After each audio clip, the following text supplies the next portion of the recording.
que voy a hablar con una bodeguera y se ha traído las copas y el vino. ¿Qué menos? ¿Qué menos? ¿Pero para ti o vamos a repartir? No, yo voy a repartir contigo. ¿Va a compartir? El vino siempre El vino compartido. Siempre debe ser compartido. Siempre compartido. Y además, en su justa medida, quiero decir, las cosas... Siempre, con moderación. Con moderación. Este es el vino de naranja, ¿no? Este es el vino naranja del Condado de Huelva, exactamente. Sí. Con la S ya se sabe que es de Sauce. ¿Hay que brindar o no se puede brindar? Venga, mejor.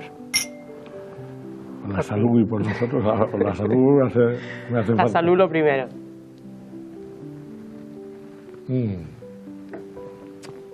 Qué rico. ¿Esto hay que tomarlo frío? Mejor fresquito, sí. Fresquito, pero no frío. Hombre, depende del calor. Y de la época del año, claro. En verano mejor fresquito. Y además te digo una cosa, este vino incluso permite tomarse con hielo y piel de naranja. O sea que es un vino muy peculiar. Ah, o sea, en un vaso con hielo, claro, y ahora le pones... Exactamente. ¿Y el hielo cuando se deshace no perjudica el...? Sí, los vinos generalmente no se deben tomar con hielo. No se deben tomar con hielo, pero este es un vino diferente. Ocurre igual que con el vermut. Claro. ¿Vale? Entonces, al tener una aromatización natural con la piel de la naranja, eso permite que se pueda tomar de otras formas. Pues ya que me ha entrado de lleno al vino de naranja, luego hablamos de otras cosas, pero ¿se hace con naranjas? Se hace con la piel de la naranja. Perdón. Es un vino fortificado y el alcohol con el que lo fortificamos se macera en piel de naranja amarga.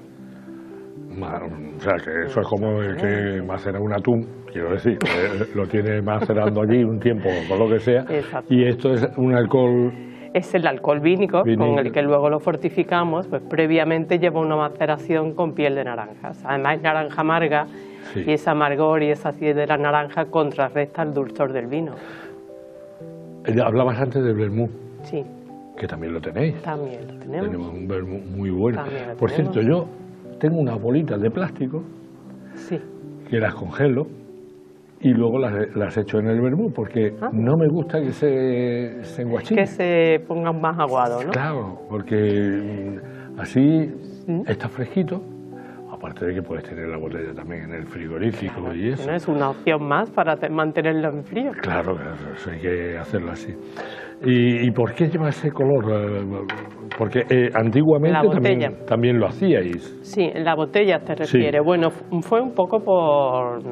diseño nuevo. Sí, fue diseño, claro, por hacerlo de destacar un poco, ¿no? O sea que la imagen siempre cuenta en un vino y hay que llamar la atención siempre del potencial consumidor, ¿no? Por supuesto que sí. ¿Cuándo nació la bodega de Sauce? Uy, hace ya mucho. El año que viene hacemos los 100 años. ¿Sí? Ya hacemos los 100 años. Oh, qué bien. Espero estar bien de la pierna para poder ir. Sí, hombre, no diga eso. Hombre, pues he perdido unos pocos de años de una vez que fui. Sí. De una vez que fui y tengo pendientes. Pues el año que viene te toca para celebrarlo los 100 años. 100 años y estaréis, prepararéis algo especial. Ya estamos pensando, claro, no sé todavía con exactitud lo que vamos a hacer, pero claro, estamos pensando algunas cosas. Hay que celebrar. Hay que celebrar todo.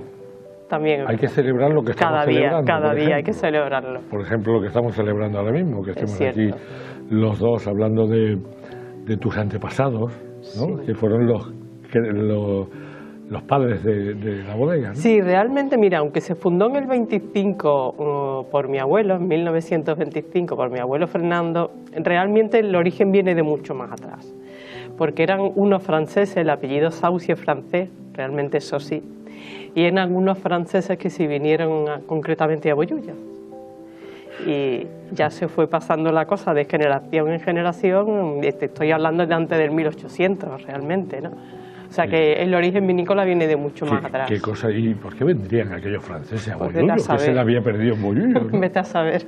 Es que son cosas curiosas, ¿no? Vete a saber, sí. Bueno, sí, además hay constancia de que donde tenían la bodega, que era un local que hoy en día ya no es bodega como tal, hoy en día creo que es un almacén de fruta que está enfrente de la actual cooperativa vinícola de Boyullo.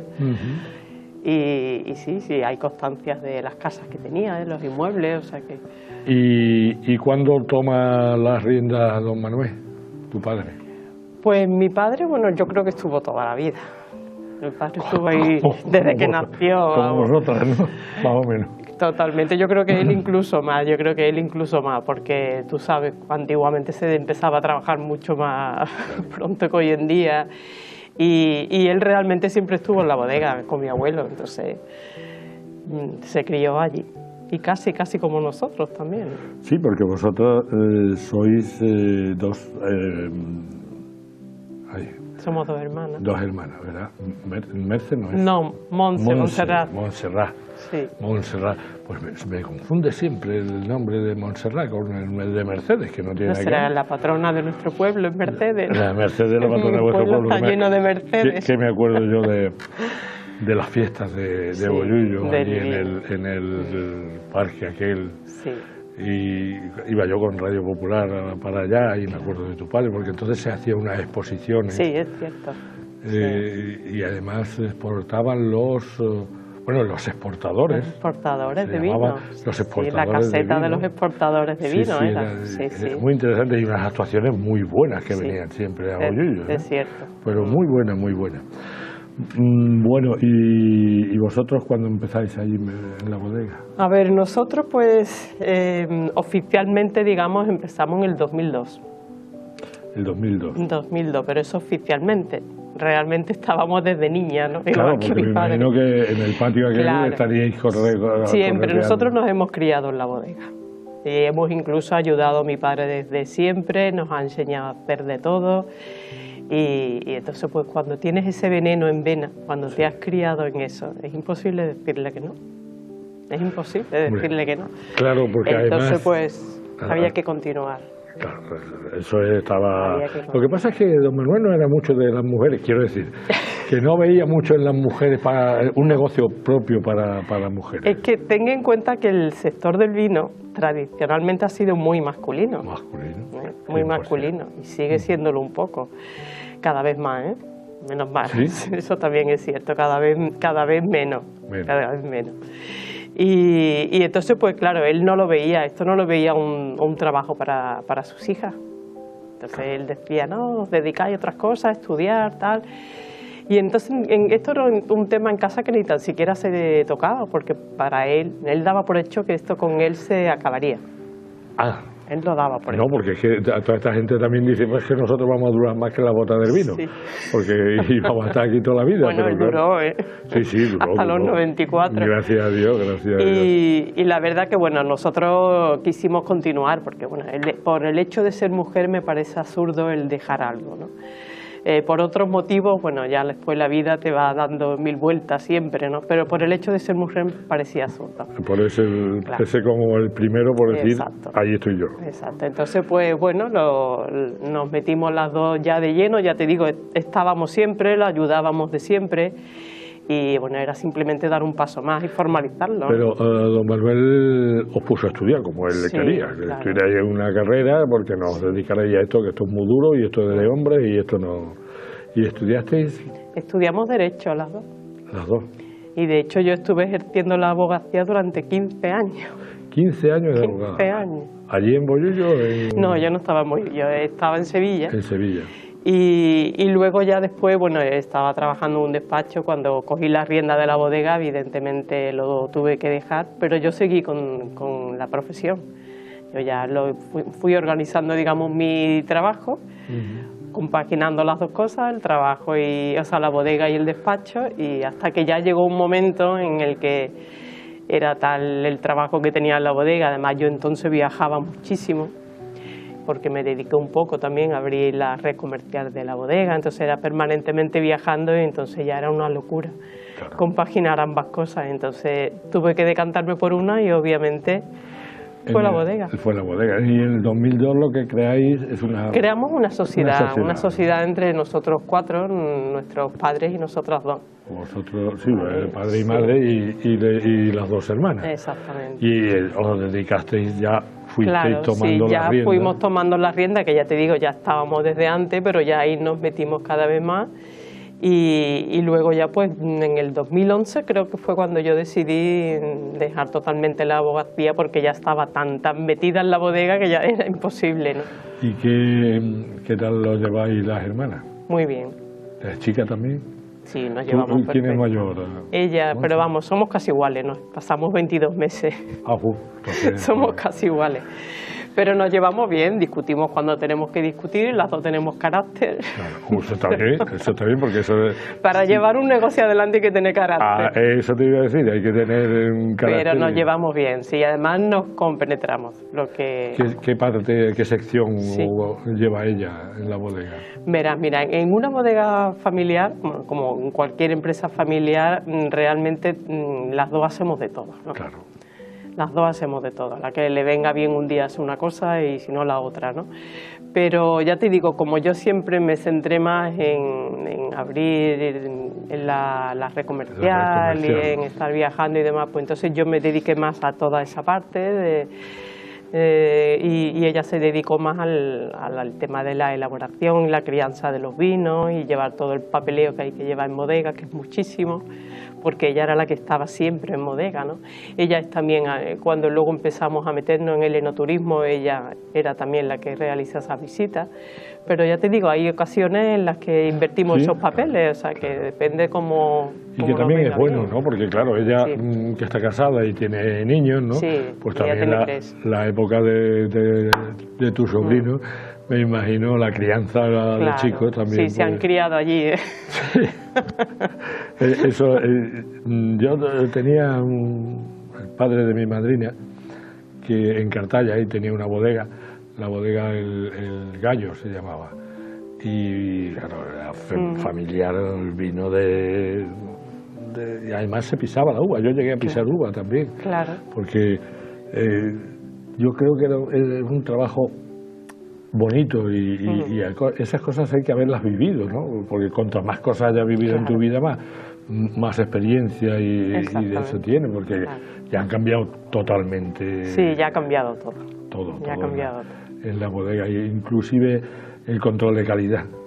Bueno, sí, es que en la bodega realmente cada vez nos exigen más papeleo y más controles y más auditoría y más... Es a veces asfixiante. Reconozco que esa parte del negocio no es especialmente la más bonita. No, yo me imagino que no, pero ¿qué parte es más bonita para ti de la bodega? La más bonita, a ver, hombre, la elaboración del vino es muy bonita. La crianza del vino es muy bonita. Desde que llega la uva. Eso es muy bonito y el ver viendo poco a poco cómo el vino se va criando, cómo vas consiguiendo lo que tú quieres, eso es muy bonito. Y luego también es muy bonito, y ya te hablo desde el punto de vista comercial, cuando tú ves que un cliente se llega a emocionar con tu vino y te lo hace saber, te lo comunica, eso es una gran satisfacción. Hombre, el ver, y sobre todo para vosotros, el ver que estáis creando, porque claro, el vino está ahí y el vino se hace solo, pero hay que cuidarlo. No se hace solo. No, hay que requiere estar mucho cuidado, ¿no? Sí. Muy pendiente. ¿Qué es lo que necesita la bodega? Para que el vino nazca bien, ¿qué necesita? ¿Paz? Hombre, la paz es fundamental en una bodega, en la vida en general, ¿no? Total. Pero sí, en la bodega el vino necesita mucha calma, necesita mucho sosiego, necesita silencio, necesita además una humedad y una temperatura constante, ¿vale? Y sobre todo si hablamos de la crianza biológica bajo velo de flor, la crianza de los vinos finos, esa crianza es muy, muy, muy delicada, entonces hay que tratarlo entre algodones. La crianza del velo en flor. La mayoría de la gente no sabe lo que es el velo en flor, pero yo que lo he visto es precioso. Sí, es precioso. Es precioso. Verlo es Eso es magia.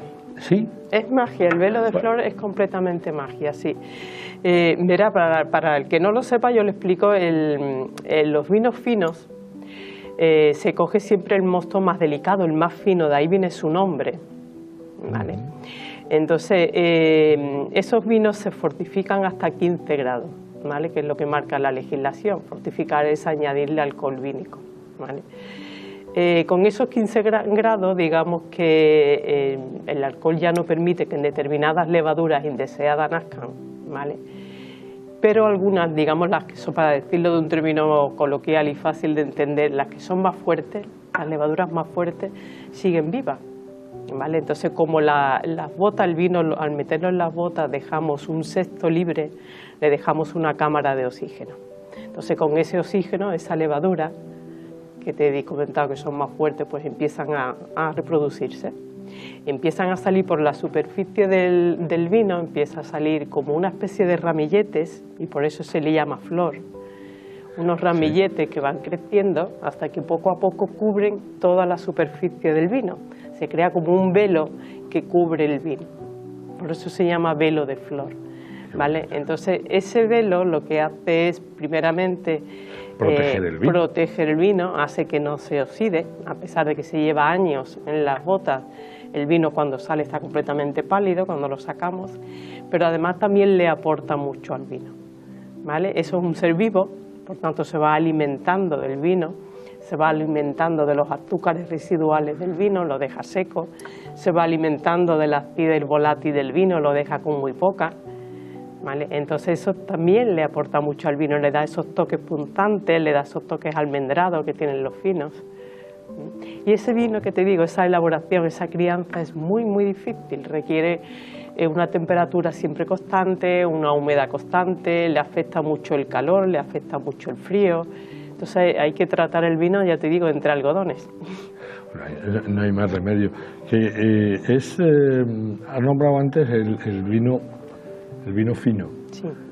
Perdimos la palabra, pero la hemos podido recuperar, ¿no? Sí, mira, mi padre fue uno de los pioneros. Tú sabes que el condado de Huelva inicialmente, de siempre, de lo que se dedicaba era a vinos a graneles, ¿vale? Entonces, mi padre fue uno de los pioneros en el condado que empezó con el embotellado. Empezó con el embotellado de un fino que entonces se llamaba Sausi, igual que la bodega, y ahí usábamos el término fino. Luego le pasó a llamar, a los 2 años o 3, le pasó a llamar espina pura, que es el nombre de la finca, que ese aún lo mantenemos hoy, y se llamaba también fino. Pero poco después, al nada, también 2 o 3 años después, pues fue cuando ya se prohibió usar los términos de fino, de oloroso y demás aquí en Huelva. Y bueno, hoy en día, después de casi ya 50 años, hemos vuelto ya a conseguir que podamos de nuevo poner los términos de fino, oloroso, de amontillado, de palos cortados, claro. Que en aquellas fechas tuvimos que inventarnos otro nombre.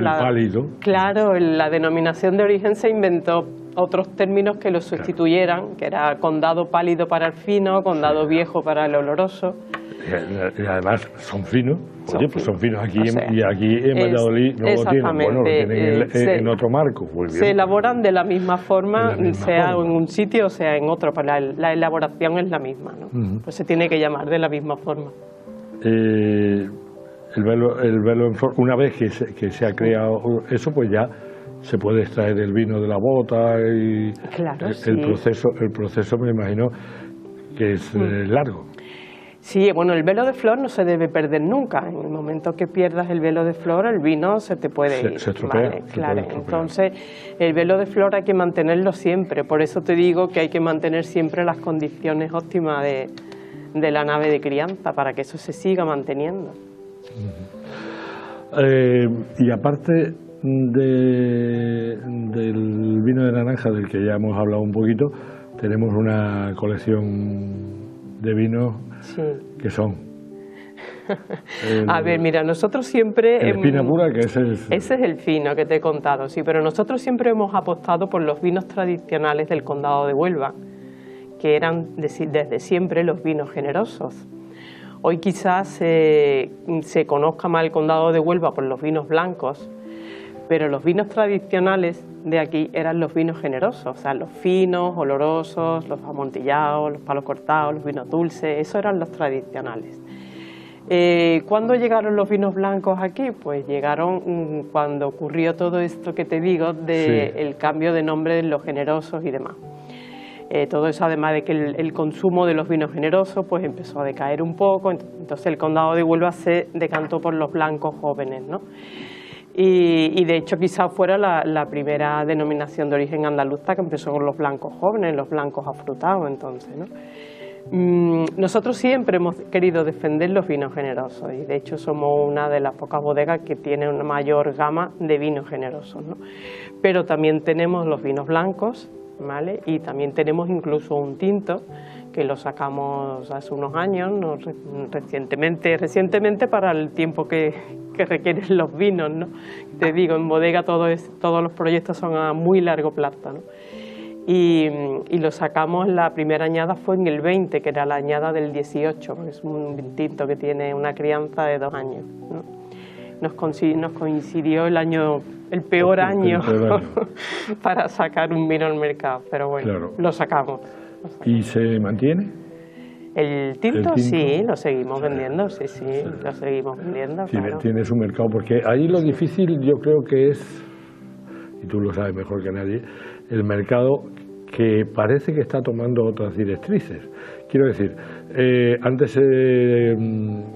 se compra o se pide mucho por etiqueta o por marca, y ahora pues se puede vinos de zona más que de una marca concreta. Sí, ¿no? verá, bueno, tradicionalmente siempre se había consumido los vinos locales. Sí, bueno. ¿Vale? Siempre. Y sobre todo en nuestra zona. Totalmente. Aquí y en todos sitios se tomaban los vinos que se elaboraban en esa zona, ¿no? Ya después todo eso, como tú has dicho, pues empezó a cambiar, ya se empezó a consumir, no solamente se dejó de consumir un poco el vino, se empezó a tomar más cerveza, se empezó a tomar vino de otras zonas, ¿no? Y bueno, las modas muchas veces mandan, equivocada o acertadamente muchas veces mandan, ¿no? Y es cierto que ahora ya después de muchos años pues el consumidor está demandando otra vez vinos más locales, está demandando vinos más artesanales.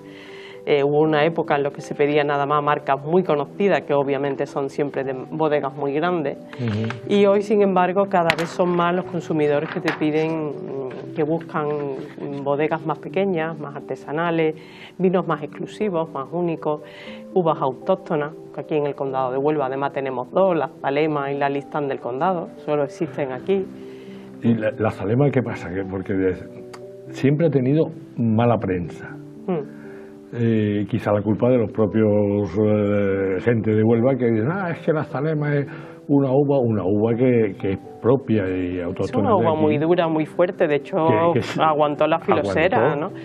La Zalema es muy adecuada para elaborar ciertos vinos y también es verdad, hoy en día no podemos comparar tampoco las elaboraciones de antes, de hace unos años. Hoy en día las cosas son ya muy distintas, los controles además de calidad son muy diferentes, exigen mucho más, entonces hoy en día ya es más difícil encontrar un mal vino, ya es más difícil. ¿Y la Listán para qué? La Listán es una uva muy semejante a la Palomino, de hecho siempre se pensaba realmente que era la misma.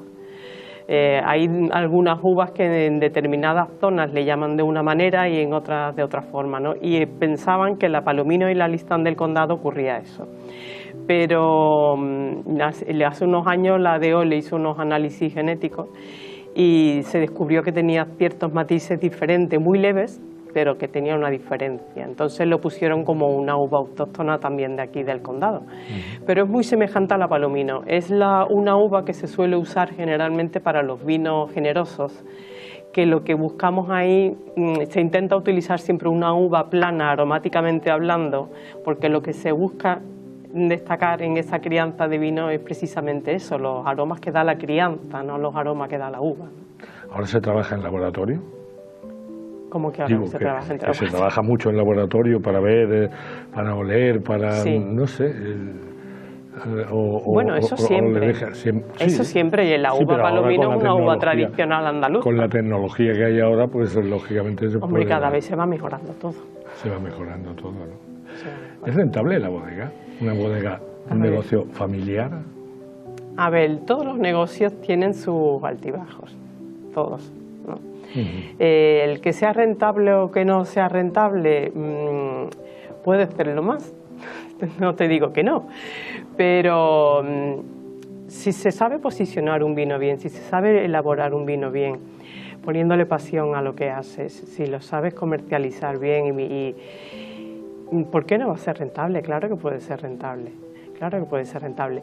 De todas maneras, yo pienso que el mercado tiene mucho que ver también el consumidor. Tiene mucho que ver también realmente toda la provincia, o sea, todos los onubenses tenemos, hablando de nuestra tierra, no te hablo ya en general, ¿no? Pero todos tenemos que defender nuestros productos. Todos. Sí.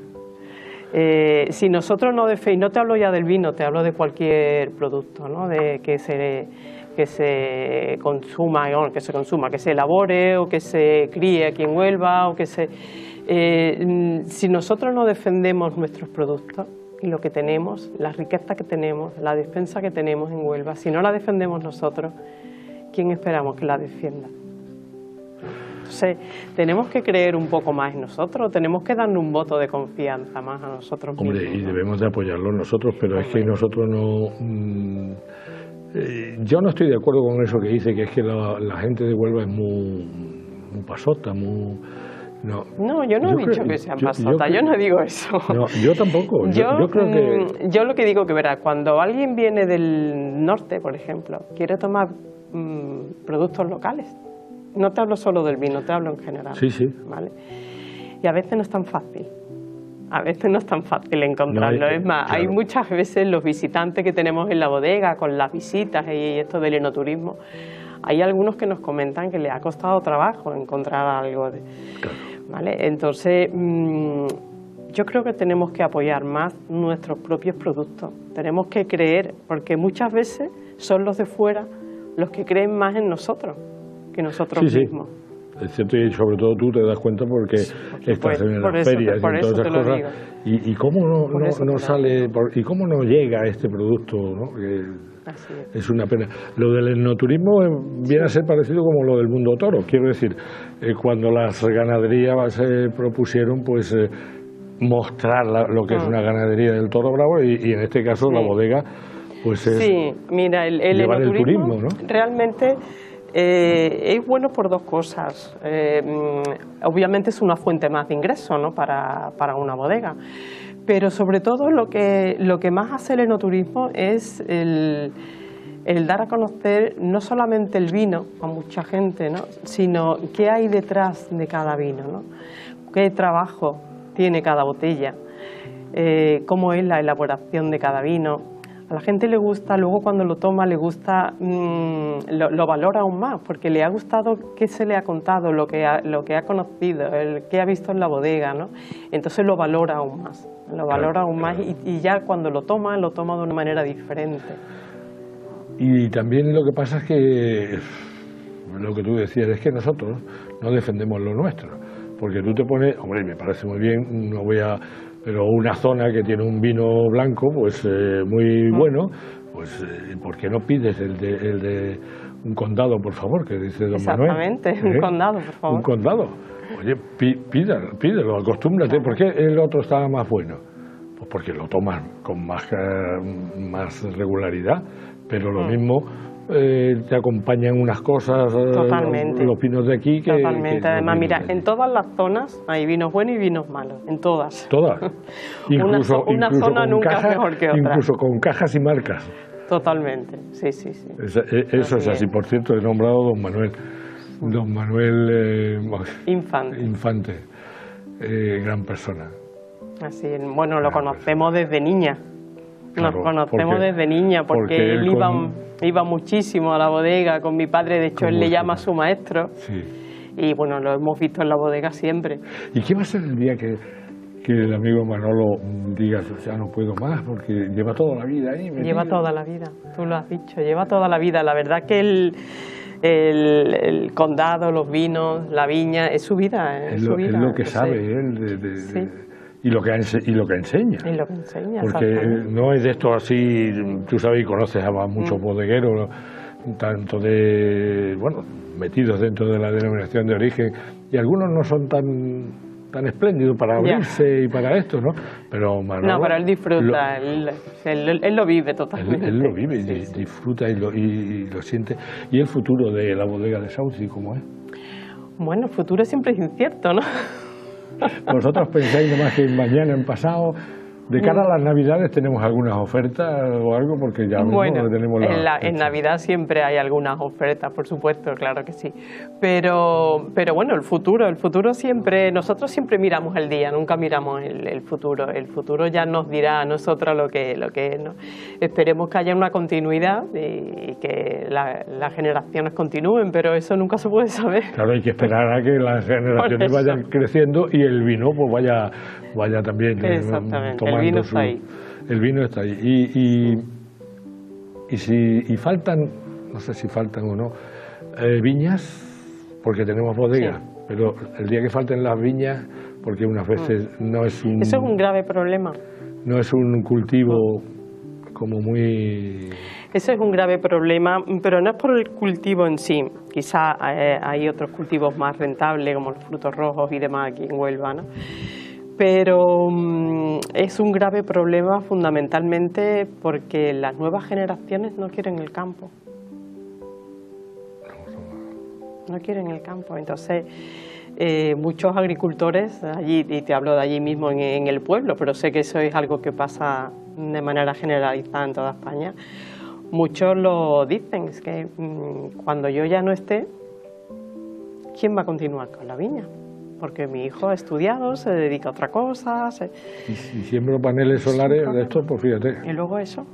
El negocio que tengo con los paneles solares. Pero bueno, la vida es cíclica, como yo digo, y todo va dando siempre vuelta. ¿Tú eres optimista? Hay que ser siempre optimista. Siempre optimista. Sí. Yo también pienso que el futuro del vino está en los productores, tanto en el campo como en la bodega, y en los consumidores. Y todos tenemos que apoyarlo, porque es nuestro. Claro, esto es una cosa que tenemos que ir todos al unísono, todos. Tanto los que elaboramos como los que lo consumimos. ¿Brindamos por el vino? Venga, por el sector. Y por la bodega de Sauci. Por las bodegas de Sauci. Gracias. Salud.